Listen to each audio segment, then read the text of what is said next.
And Allah subhanahu wa ta'ala says in the glorious Quran, in Surah Rum, chapter number 30, verse number 21, وَمِنْ آيَاتِهِ أَنْ خَلَقَ لَكُم مِّنْ أَنفُسِكُمْ أَزْوَاجًا لِتَسْكُنُوا إِلَيْهَا وَجَعَلَ بَيْنَكُم مَّوَدَّةً وَرَحْمَةً.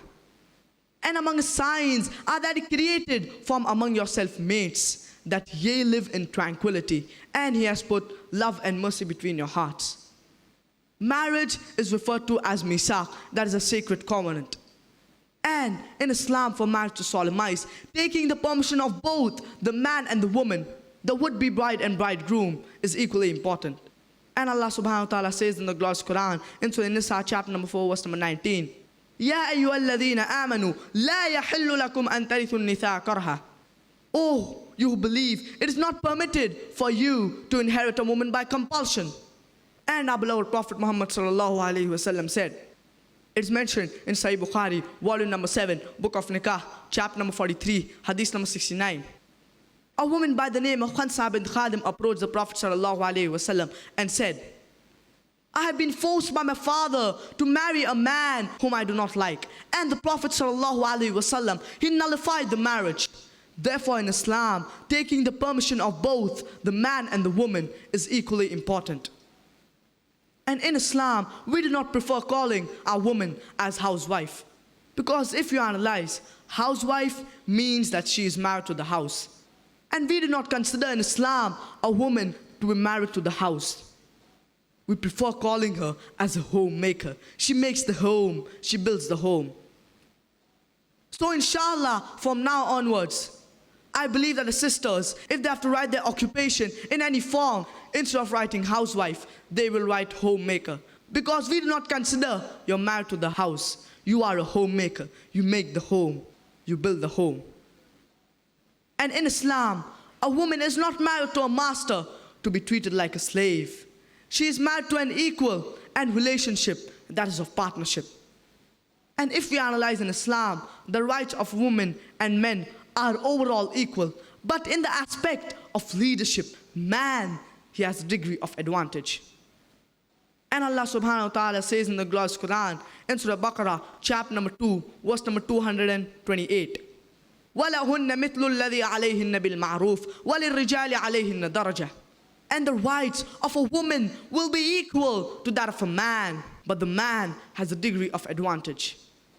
Many people, they have misunderstood this verse, that man has a degree of advantage. And they say that, according to Islam and according to the glorious Quran, man is superior to the woman. And they quote the verse of the glorious Quran, الرِّجَالُ قَوَّامُونَ عَلَى النِّسَاءِ, that the man is the qawwam, he is superior to the woman. It is a verse in the glorious Quran. And Allah does say in the glorious Quran, in Surah Nisa, chapter number 4, verse number 34, الرِّجَالُ قَوَّامُونَ عَلَى النِّسَاءِ, the men are the protectors and the supporters of the woman. Qawwam comes from the root word iqama, which means to stand up.